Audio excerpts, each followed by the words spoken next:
Hello friends, कैसे हैं आप लोग। आई होप आप लोग बहुत ही अच्छे होंगे और बहुत ही अच्छी तरीके से अपनी तैयारी कर रहे होंगे। तो आज हम एमपीपीएससी फूड सेफ्टी ऑफिसर के कुछ महत्वपूर्ण पीवाईक्यू करवाने वाले हैं, जिसका लेक्चर 1 हमने कल करवा दिया था। तो आज हम उसके आगे के क्वेश्चन करने वाले हैं। तो जैसा कि आपको पता है कि इस परीक्षा में आपके 2 पेपर होते हैं, जिसमें से पेपर 2 का यूनिट 10 का एक सब टॉपिक है कोडेक्स एलिमेंटेरियस, जिसके हम आपको पीवाईक्यू और एमसीक्यू दोनों करवा रहे हैं। तो लेक्चर 1 हमने करवा दिया है, तो आज हम उसके आगे के देखेंगे। और जिसको भी थ्योरी पढ़नी है तो वो सर ने करवा दी है, तो आप वहाँ से उसकी थ्योरी पढ़ सकते हैं। तो आप पहले वो वीडियो देख लेना और बाद में पीवाईक्यू और एमसीक्यू की वीडियो देख लेना, जिससे आपको सारे डाउट अच्छे से क्लियर हो जाएं। तो चलिए आज का सेशन हम स्टार्ट करते हैं। और सेशन स्टार्ट करने से पहले मैं आपको बता दूं कि जो टेलीग्राम है तो उस पर हमारी पीडीएफ आपको मिल जाएगी, और टेलीग्राम चैनल की लिंक आपको डिस्क्रिप्शन बॉक्स में मिल जाएगी, तो वहाँ से आप उस पर ज्वाइन हो सकते हैं। तो चलिए आज का पहला प्रश्न देखते हैं। तो फ्रेंड्स, इसके पहले वाले वीडियो में हमने 25 क्वेश्चन कर लिए थे, तो आज हम उसके आगे के क्वेश्चन करने वाले हैं। तो आज का पहला क्वेश्चन है, Codex committee on nutrition and foods for special dietary uses मुख्य रूप से क्या करता है। ऑप्शन पहला है पोषण से संबंधित मानक तैयार करना। दूसरा ऑप्शन है खेल पोषण के लिए नीति बनाना। तीसरा ऑप्शन है चिकित्सा उपयोग वाले खाद्य की पैकेजिंग तय करना। एंड लास्ट ऑप्शन है जैविक खाद्य मानक बनाना। तो इसका आंसर क्या है? इसका आंसर होगा पोषण से संबंधित मानक तैयार करना। अगला क्वेश्चन है, कोडेक्स एलिमेंटेरियस में हॉरिजॉन्टल स्टैंडर्ड्स का क्या अर्थ है। ऑप्शन पहला है केवल एक देश के लिए मानक। दूसरा ऑप्शन है किसी विशिष्ट उत्पाद के लिए मानक। तीसरा ऑप्शन है सभी खाद्य पदार्थों पर लागू सामान्य मानक। एंड लास्ट ऑप्शन है समुद्री खाद्य के लिए मानक। तो जो हॉरिजॉन्टल स्टैंडर्ड है उसका अर्थ क्या है? तो इसका आंसर होगा सभी खाद्य पदार्थों पर लागू सामान्य मानक। अगला क्वेश्चन है, कोडेक्स एलिमेंटेरियस कमीशन के निर्णय कैसे लिए जाते हैं। ऑप्शन पहला है बहुमत से मतदान द्वारा। दूसरा ऑप्शन है सर्वसम्मति से। तीसरा ऑप्शन है गुप्त मतदान द्वारा। एंड लास्ट ऑप्शन है उच्च समिति के निर्णय से। तो इसका आंसर बताइए।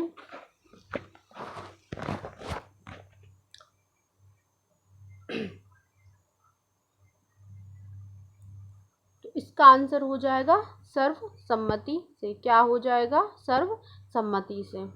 तो जो कोडेक्स एलिमेंट्रीज कमीशन है, इसके निर्णय सर्वसम्मति से लिए जाते हैं। अगला क्वेश्चन है, कोडेक्स एलिमेंटेरियस कमीशन में भारत की सदस्यता कैसी होनी चाहिए, मतलब कैसी होती है या कैसी है। तो ऑप्शन पहला है पर्यवेक्षक यानी ऑब्जर्वर। दूसरा ऑप्शन है अस्थायी सदस्य। तीसरा ऑप्शन है पूर्ण सदस्य या full member. And last option है नामित सदस्य। तो जो कोडेक्स एलिमेंटेरियस है तो उसमें भारत की सदस्यता कैसी होती है? इसका आंसर हो जाएगा पूर्ण सदस्य। क्या होगा? Full member. अगला क्वेश्चन है, कोडेक्स एलिमेंटेरियस कमीशन की बैठकें कितने अंतराल पर आयोजित होती है। ऑप्शन पहला है प्रति वर्ष। दूसरा ऑप्शन है प्रत्येक 2 वर्ष में। तीसरा ऑप्शन है प्रत्येक 5 वर्ष में। एंड लास्ट ऑप्शन है आवश्यकता अनुसार। तो जो कोडेक्स एलिमेंटेरियस कमीशन की बैठकें होती हैं तो वो कितने अंतराल पर आयोजित की जाती हैं? तो वो प्रत्येक 5 वर्ष में। क्या हो जाएगा इसका आंसर? प्रत्येक 5 वर्ष में।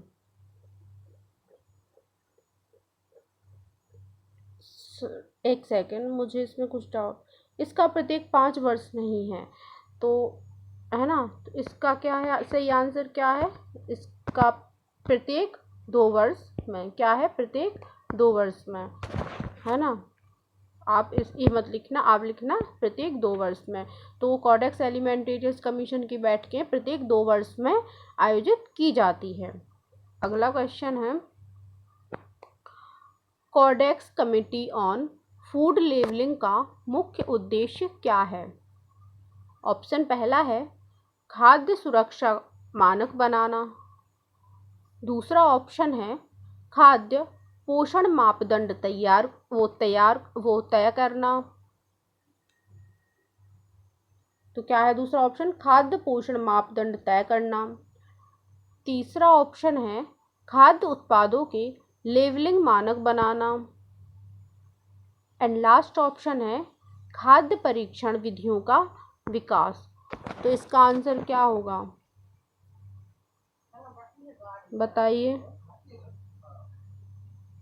इसका आंसर क्या होगा, बताइए।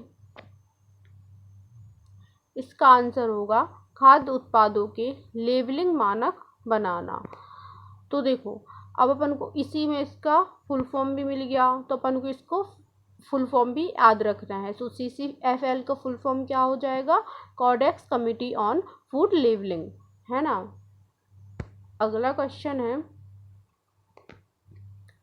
कोडेक्स के तहत खाद्य लेबल पर कौन सी जानकारी अनिवार्य मानी जाती है। ऑप्शन पहला है उत्पाद का नाम। दूसरा ऑप्शन है शुद्ध मात्रा। तीसरा ऑप्शन है निर्माण और समाप्ति तिथि।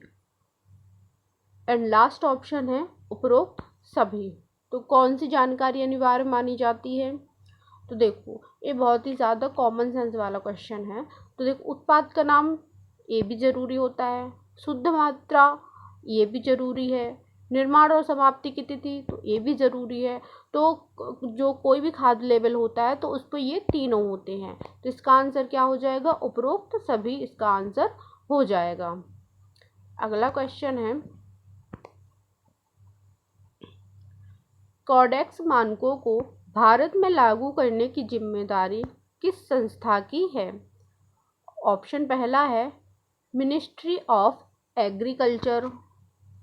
दूसरा ऑप्शन है BIS।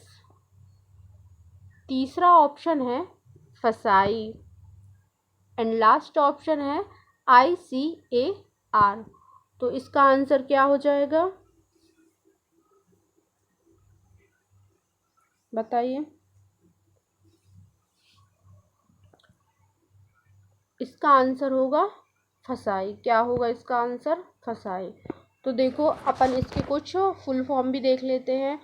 तो पहले अपन BIS का फुल फॉर्म देख लेते हैं। तो BIS का फुल फॉर्म क्या हो जाएगा, ब्यूरो ऑफ इंडियन स्टैंडर्ड।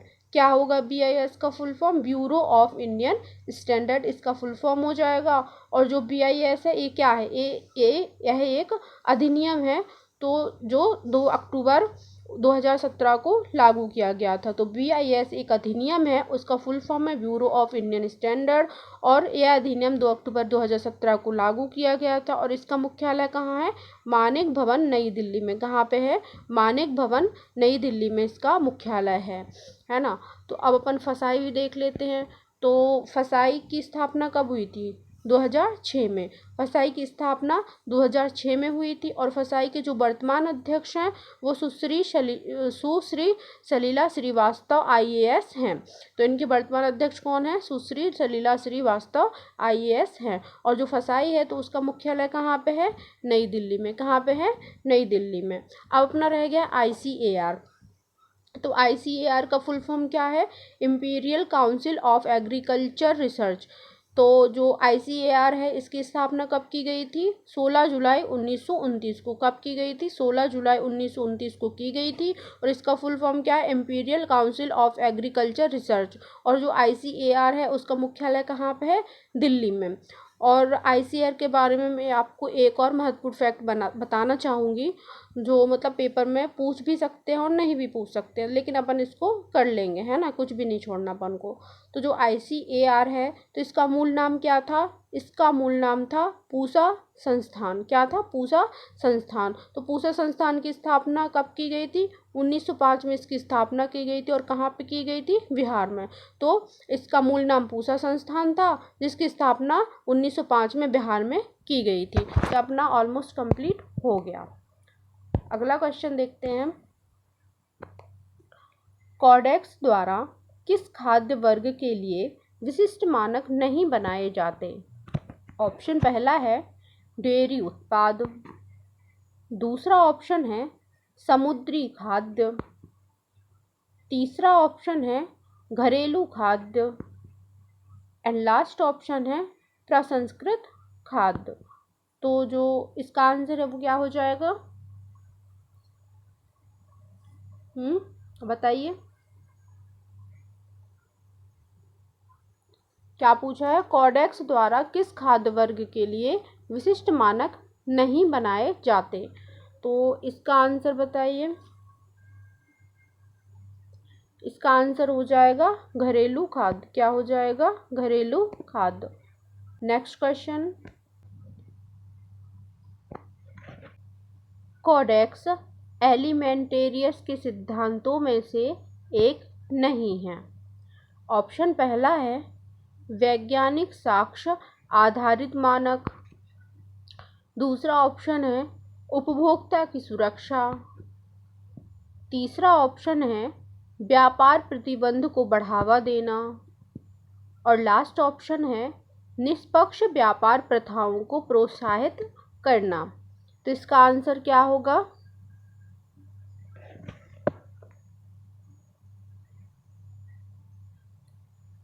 इसका आंसर होगा व्यापार प्रतिबंध को बढ़ावा देना। अगला क्वेश्चन है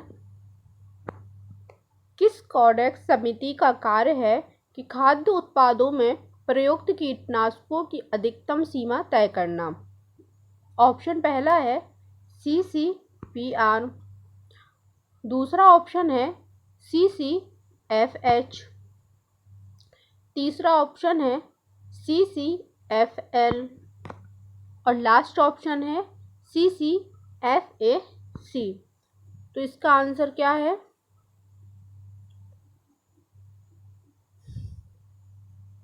इसका आंसर होगा CCPR। क्या हो जाएगा इसका आंसर? CCPR। तो CCPR का फुल फॉर्म क्या है? Centre for civil and political rights. क्या है CCPR का full form? Centre for civil and political rights. अब अपन CCFH का भी फुल फॉर्म देख लेते हैं। तो CCFH का फुल फॉर्म है Codex committee on food hygiene. क्या है? Codex committee on food hygiene. तो अपना CCPR भी हो गया, CCFH भी हो गया, अब अपना रह गया है CCFL। तो CCFL का फुल फॉर्म है कोल्ड कैथोड फ्लूओरेसेंट लैंप्स। क्या है? कोल्ड कैथोड फ्लूओरेसेंट लैंप्स, है ना। तो अपना ये हो गया। कोडेक्स एलिमेंटेरियस कमीशन किस तरह के खाद्य पदार्थों के लिए विशेष मानक विकसित करता है? ऑप्शन पहला है केवल अंतर्राष्ट्रीय ब्रांडों के लिए, दूसरा ऑप्शन है केवल विकासशील देशों के लिए, तीसरा ऑप्शन है सभी प्रकार के खाद्य उत्पादों के लिए एंड लास्ट ऑप्शन है केवल प्रसंस्कृत खाद्य। तो इसका आंसर क्या होगा?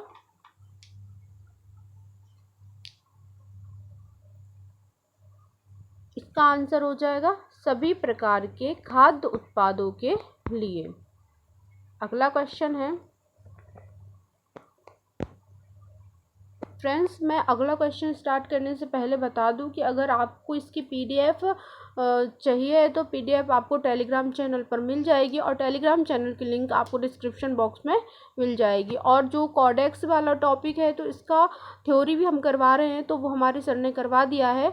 तो जिसको भी वो अभी तक वो वीडियो नहीं देखी है तो वो जाके देख लीजिए, फिर उसके PYQ कर लेना, तो आपको दोनों ही अच्छे से क्लियर हो जाएंगे, फिर आपको कोई डाउट नहीं होने वाला है, तो आपको दोनों ही अच्छे से हो जाएगा, है ना। तो अपना अगला क्वेश्चन था कॉडेक्स एलिमेंटेरियस कमीशन के अंतर्गत विकसित मानकों को WTO के किस समझौते के अंतर्गत विवाद समाधान के दौरान मान्यता दी जाती है? ऑप्शन पहला है गेट, दूसरा ऑप्शन है SPS एग्रीमेंट, तीसरा ऑप्शन है ट्रिप्स एंड लास्ट ऑप्शन है TBT एग्रीमेंट। तो इसका आंसर क्या होगा बताइए।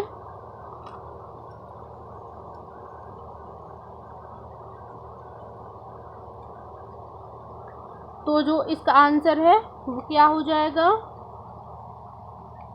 इसका आंसर होगा गेट। क्या होगा? गेट। तो अपन गेट का फुल फॉर्म देख लेते हैं। तो गेट का फुल फॉर्म है general agreement on tariff and trade. क्या है गेट का full form? General agreement on tariff and trade. और इसकी गेट की स्थापना कब हुई थी? 1947 को। कब हुई थी? 1947 को इसकी स्थापना हुई थी। और ये प्रभाव में कब आया था? 1 जनवरी 1948 को। तो स्थापना 1947 में हुई थी और प्रभाव में कब आया था? 1 जनवरी 1948 को। और इसका मुख्यालय कहाँ पे है? जेनेवा, स्विट्जरलैंड में, है ना। तो ये आपको क्लियर हो गया होगा। तो अपन इसका ट्रिप्स का भी फुल फॉर्म देख लेते हैं। तो ट्रिप्स का फुल फॉर्म है trade related aspects intellectual property right. क्या है ट्रिप्स का full form? Trade related aspects intellectual property rights. और ट्रिप्स की स्थापना कब हुई थी? 1 जनवरी 1995 को। कब हुई थी इसकी स्थापना? 1 जनवरी 1995 को।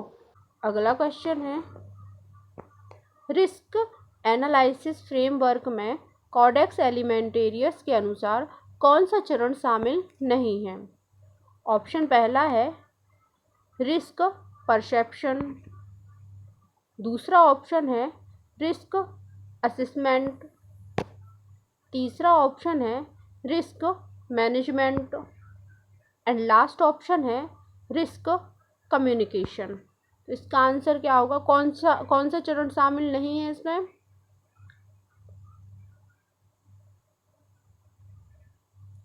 तो इसका आंसर होगा रिस्क परसेप्शन। क्या हो जाएगा इसका आंसर? Risk perception. अगला क्वेश्चन है कॉडेक्स के तहत खाद्य सुरक्षा जोखिम का मूल्यांकन मुख्य रूप से किसके आधार पर किया जाता है? क्या पूछा है? Food safety risk. तो इसके ऑप्शंस हैं। पहला ऑप्शन है उपभोक्ता की शिकायत, दूसरा ऑप्शन है सांख्यिकीय सर्वेक्षण, तीसरा ऑप्शन है वैज्ञानिक डेटा और टॉक्सिकोलॉजिकल अध्ययन एंड लास्ट ऑप्शन है खाद्य व्यापार समझौते। इसका आंसर बताइए।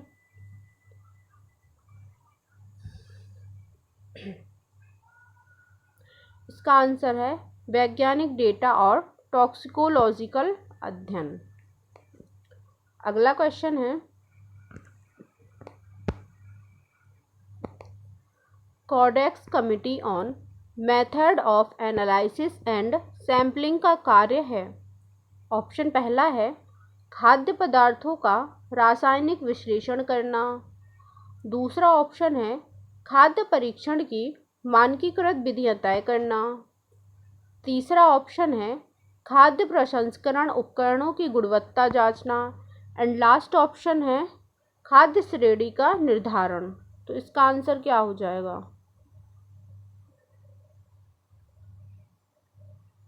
बताइए। इसका आंसर होगा खाद्य परीक्षण की मानकीकृत विधियां तय करना। अगला क्वेश्चन है कॉडेक्स मानकों को अपनाने से क्या लाभ होता है जब कोई देश अंतर्राष्ट्रीय व्यापार में भाग लेता है? ऑप्शन पहला है विदेशी कंपनियों को प्रतिबंधित किया जा सकता है, दूसरा ऑप्शन है निर्यात में सुरक्षा बाधाएं उत्पन्न होती हैं, तीसरा ऑप्शन है व्यापार विवादों में कॉडेक्स को वैज्ञानिक संदर्भ के रूप में प्रयोग किया जा सकता है एंड लास्ट ऑप्शन है WTO सदस्यता रद्द हो सकती है। तो इसका आंसर क्या हो जाएगा?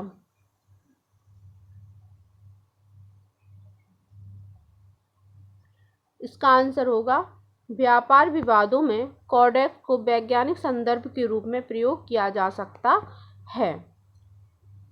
अगला क्वेश्चन है, कोडेक्स एलिमेंटेरियस के अंतर्गत कार्यरत समितियों में होस्ट कंट्री का क्या कार्य होता है? ऑप्शन पहला है समिति का बजट देना। दूसरा ऑप्शन है समिति की अध्यक्षता और तकनीकी सचिवालय का प्रबंधन। तीसरा ऑप्शन है मानक तय करना। इसका ये होगा अकेली मानक तय करना, है ना। और अगला ऑप्शन है केवल रिपोर्ट भेजना। तो इसका आंसर क्या हो जाएगा, बताइए।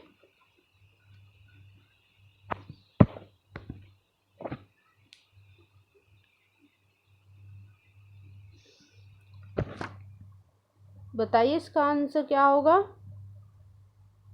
इसका आंसर हो जाएगा समिति की अध्यक्षता और तकनीकी सचिवालय का प्रबंधन। अगला क्वेश्चन है,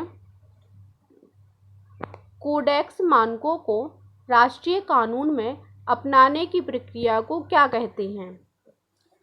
ऑप्शन पहला है हार्मोनाइजेशन। दूसरा ऑप्शन है वैलिडेशन। तीसरा ऑप्शन है ट्रांसक्रिप्शन एंड लास्ट ऑप्शन है कोडिफिकेशन। तो इसका आंसर क्या है,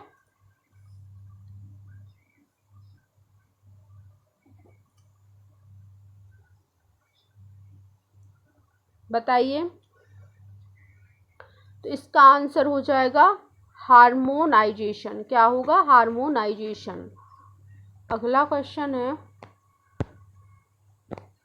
तो क्वेश्चन है कोडेक्स प्रोसीड्यूरल मैनुअल किस लिए प्रयोग किया जाता है?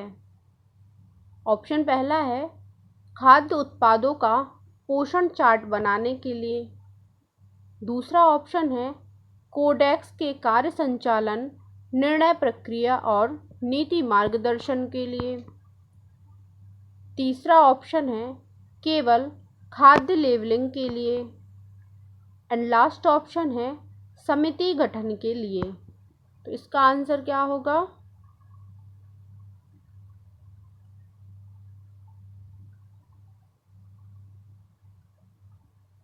बताइए।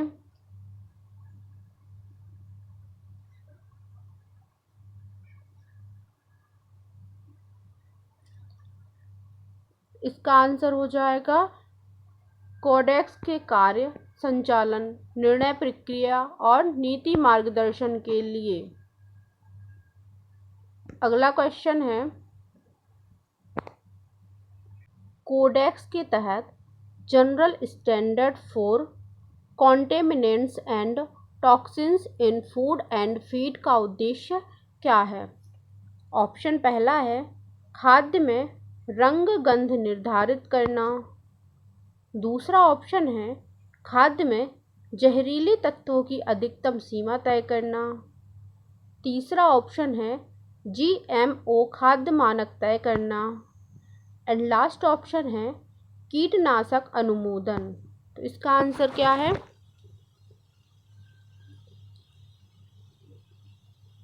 इसका आंसर होगा खाद्य में जहरीले तत्वों की अधिकतम सीमा तय करना।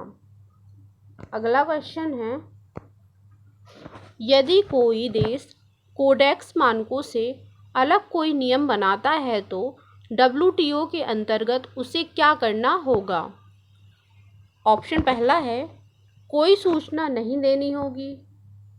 दूसरा ऑप्शन है कोडेक्स से अनुमति लेनी होगी।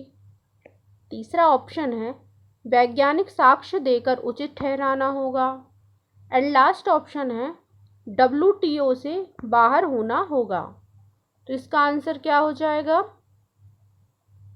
तो इसका आंसर होगा वैज्ञानिक साक्ष्य देकर उचित ठहराना होगा। तो फ्रेंड्स, हम अब ज़्यादा लंबी वीडियो नहीं करते हैं, तो आगे के क्वेश्चन हम अगले पार्ट में करवा देंगे। तो मैं आपको बता दूं कि जो इसकी PDF है आपको टेलीग्राम चैनल पर मिल जाएगी, और टेलीग्राम चैनल से जुड़ने के लिए आपको डिस्क्रिप्शन बॉक्स या कमेंट बॉक्स में लिंक मिल जाएगी, तो वहाँ से आप उसको ज्वाइन कर सकते हैं। तो चलिए फ्रेंड्स, आज का सेशन हम यहीं वाइंड अप करते हैं। कल फिर मुलाकात होगी ऐसे ही मज़ेदार वीडियो के साथ। तब तक के लिए bye bye, take care, have a nice day, thank you.